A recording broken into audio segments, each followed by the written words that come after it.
here we are going to see about the intersymbol interference and pulse shaping. Intersymbol interference.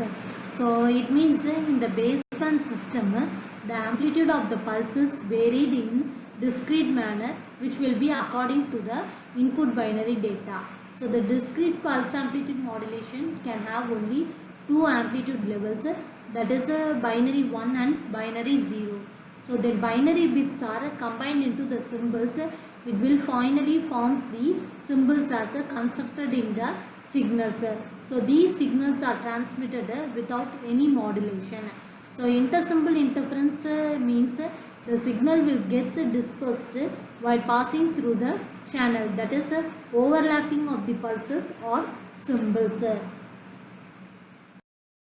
So here is the ISI problem. So here we are passing the one of the baseband system of transmission of digital data, that is discrete pulse amplitude modulation. So this discrete pulse amplitude modulation can have two amplitudes and it will be transmitted the signals over channel in the baseband transmission. So the baseband transmission system, the binary data B of k is applied to the data encoder, and the data encoder will generate the pulse waveform x of t. So this waveform can be represented mathematically. So and that will be x of t is equal to summation k equal to minus infinity to infinity ak g of t minus ktb. Here tb is the bit duration and g of t is the pulse shaping. So that is ak value will be plus a for bk equal to 1 and minus a for bk equal to 0. So the signal x of t will be passed through the transmitted filter, and this transmitting filter will combine the necessary transmitting circuits and systems. So the combined transfer function of a transmitting filter is ht of f, and the signal is then passed through transfer function as a hc of f. So the channel will deliver the signal to receiving filter and it will gives the output of the receiving filter as a y of t. So this y of t is noisy replica of the transmitted signal x of t.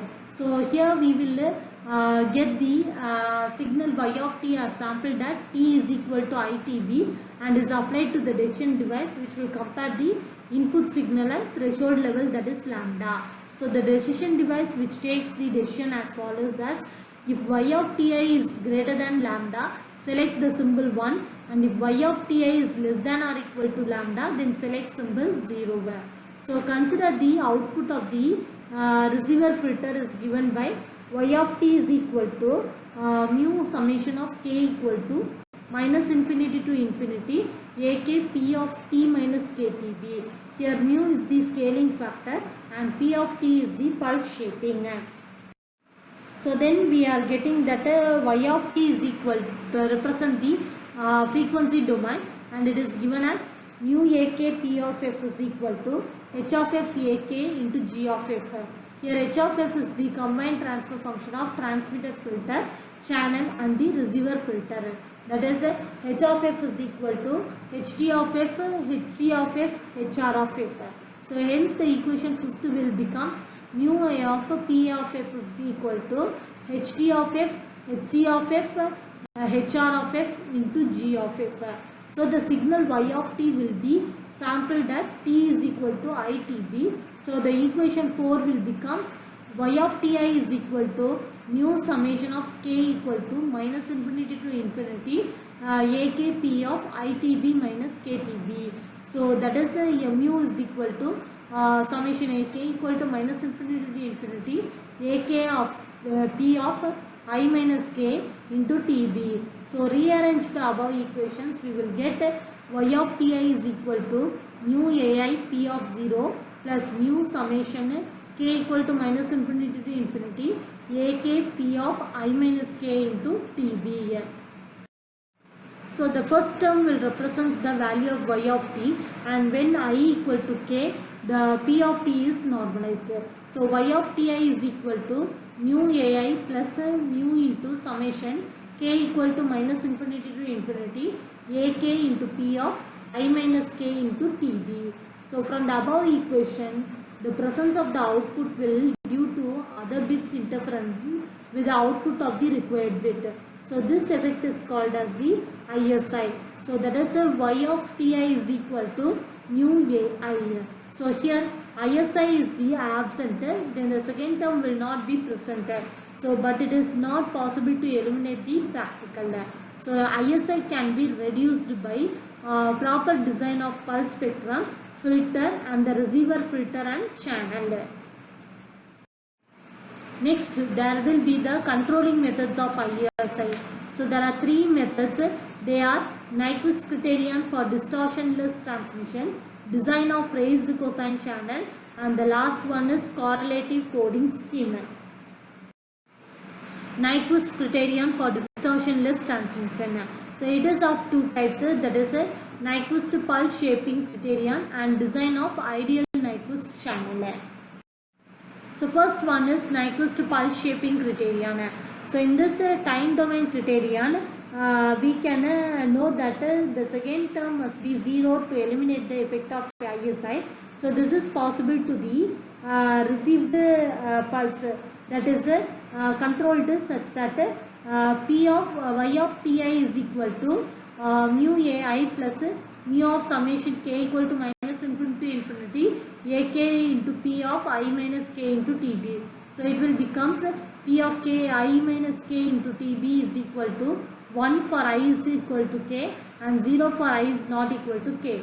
So if P of t will satisfy the above condition, then the received signal is free from ISI. So that is y of Ti is equal to mu of Ai.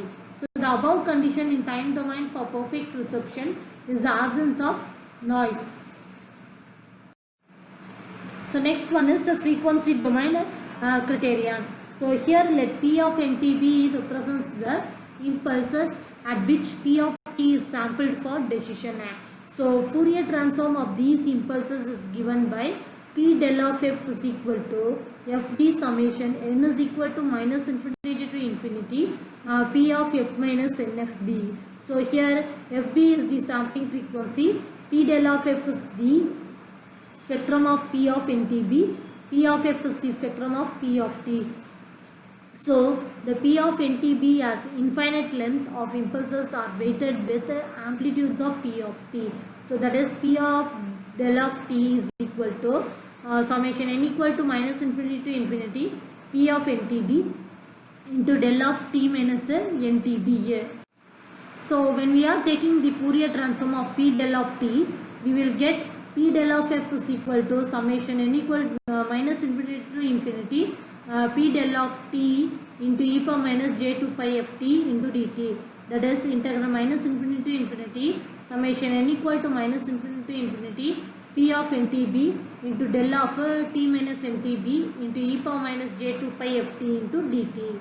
So let n is equal to I minus k in the above equation. We will get P del of f is equal to some integral minus infinity to infinity summation k equal to minus infinity to infinity P of I minus k into TB del of t minus I minus k into TB e power minus j2 pi ft into dt. So substituting in the equation 2, we will get P del of f is equal to integral minus infinity to infinity P of 0 into del of t, that is e minus j2 pi ft into dt for I equal to k. So if integral del minus integral to minus infinity to infinity 0 del of t into e power minus j2 pi ft into dt for I is not equal to k. So P del of f is equal to integral minus infinity to infinity P of 0 into del of t into e power minus j2 pi ft into dt. For I is equal to k equal to P of 0 integral minus infinity to infinity del of t into e power minus j2 pi ft into dt. So the Fourier transform of del of t is 1 and the normalization P of 0 is 1. So that is P del of f is equal to P of 0 equal to 1 for I is equal to k. So hence the equation will becomes 1 is equal to fb summation n equal to minus infinity to infinity P of f minus nfb. So that is a summation n equal to minus infinity to infinity P of f minus NFB is equal to TB. So the above frequency domain condition for 0 ISI is Nyquist pulse shaping criterion for baseband transmission. The next one is design of ideal Nyquist channel. So here we are taking the spectrum of P of T is represented by Fourier transform of P of f, that is P of f is equal to 1 by fb rectangular of f by fb. So the bandwidth of the pulse can be given as b naught is equal to fb by 2. So that is the sinc function can be represented as P of t is equal to sin 2 pi b naught t divided by 2 pi b naught t. So next one is Nyquist bandwidth. Here b naught is called as the Nyquist bandwidth, and the Nyquist bandwidth is minimum transmission bandwidth for 0 values. So here one sinc pulse is transmitted and the 3 pulses are transmitted successively. So in this diagram we can see that one sinc pulse is transmitted for 1 bit and the sinc pulses are transmitted at t equal to 0, TB and 2 TB and so on. So in this figure we can observe that t equal to 0, all the sinc pulses have 0 values except the transmitted pulse. So the ISI will be 0 if we sample the first pulse at t equal to 0 and similarly at t equal to TB. So the second pulses have non-zero values and all other pulses have 0 values. So the ISI will be 0 if we sample the second pulse at t is equal to TB. So in general we can say that ISI will be 0 if we sample the pulses at t equal to 0, TB, 2B and so on. Here we have taken that one sinc pulse is transmitted for 1 bit. So the pulses are transmitted at t equal to 0, TB, 2 TB and so on. So from the graph we can calculate that t is equal to 0. So all the sinc pulses have 0 values except the transmitted pulse. So similarly at t equal to TB, the second pulses have non-zero values and all the pulses have 0 values. So hence there will be 0 if we sample the second pulse at t equal to TB. So the bit period equal to TB equal to 1 by 2 B naught. So and the Nyquist bandwidth will be B naught is equal to 1 by 2 TB. So next we are going to see ideal sinc pulse physically not possible. So if it is not possible, the sinc pulse is ideal for 0 ISI in the baseband transmission. So the sinc pulse is given as P of t is equal to sinc 2 B naught t. So the Fourier transform of the sinc function is given as P of f is equal to half B naught rectangular of f by 2 B naught. So the rectangular function will indicate the rectangular pulse. So the pulse is given as P of f is equal to 1 by 2 B naught for minus B naught less than f less than or equal to f B naught. So 0 elsewhere. Next one is design of raised cosine channel. So here in this raised cosine spectrum, the frequency response P of f will decrease towards 0 gradually. So the raised cosine spectrum is given as follows.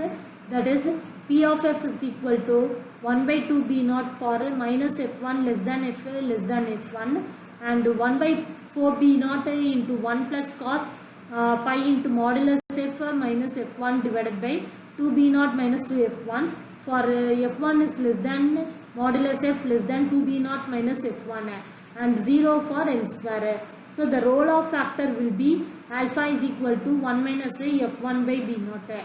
So the time domain pulse for raised cosine spectrum is IFT of the time domain pulse, that is P of t is equal to sinc 2 B naught t cos 2 pi alpha B naught t by 1 minus 16 alpha squared B naught squared t squared.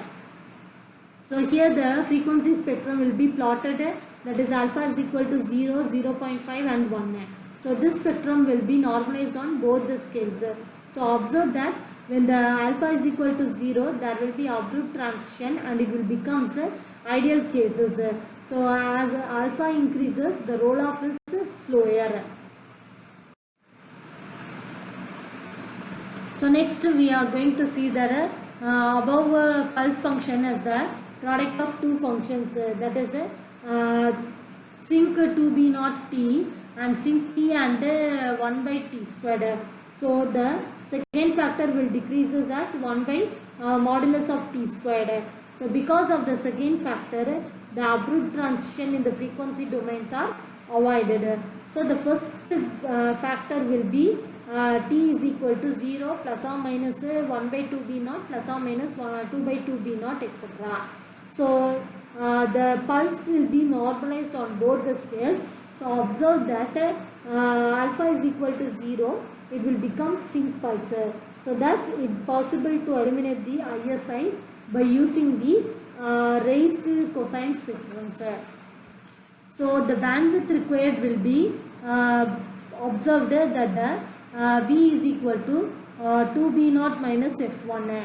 So that is alpha is equal to 1 minus F1 by B naught.